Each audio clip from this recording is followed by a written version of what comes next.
My name is Lucian Crouch, and I'm a 10th grader at WAB.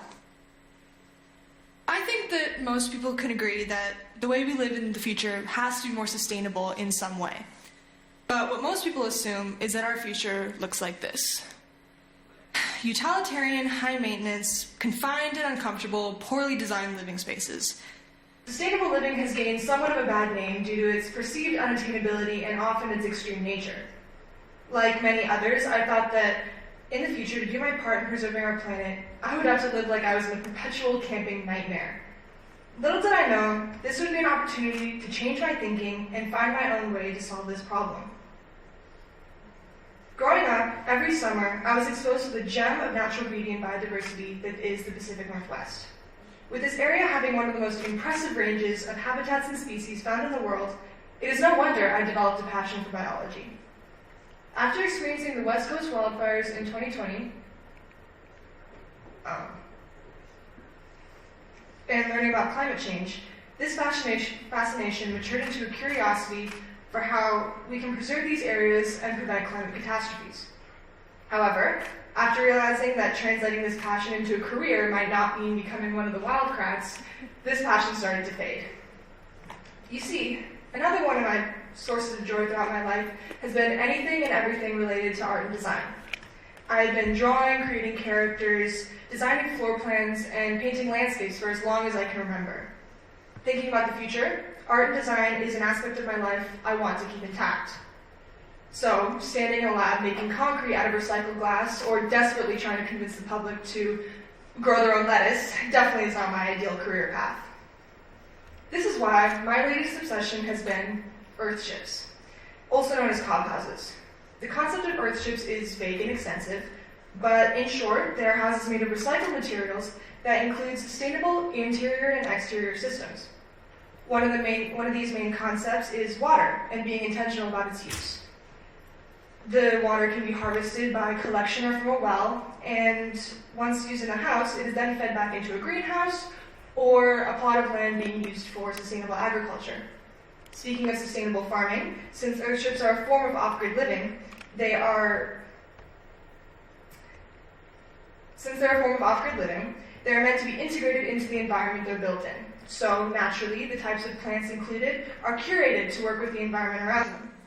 As I said, cob houses are complex and often include technologies such as renewable energy or complex composting systems.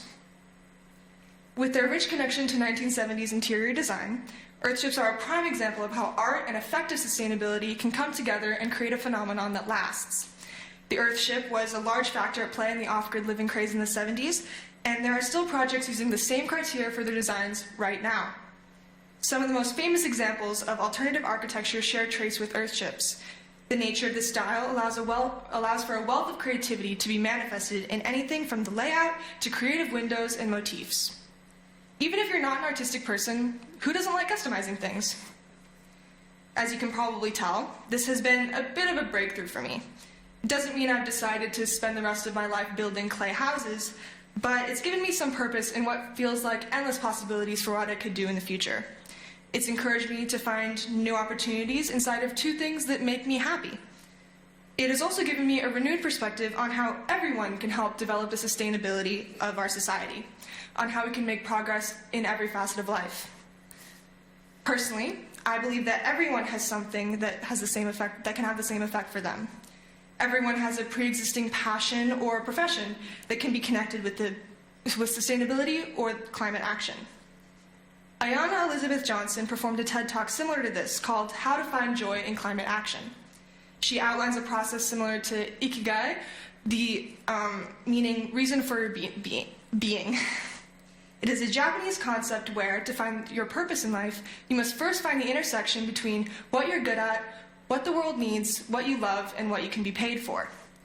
Ayana's version omits the fourth circle and instead focuses the what the world needs on climate action. This creates an approachable and comprehensive guide to finding what you can do to do your part. And most often, the result connects to a profession or trade you are already invested in. If everyone was intentional in this way about what we could do, what you could realistically and passionately do to ensure our future, we would make a lot more progress towards global sustainability. What I would say now is that to create a better future, we first need to be inspired to create. Instead of toughing through an issue, we can relearn how to approach it in a way that complements the individual. There is a wealth of opportunity to be found in what people are good at and the skills they possess, and what they're passionate about. So, we can make endless progress if people make that connection of what they love and what we need. Thank you.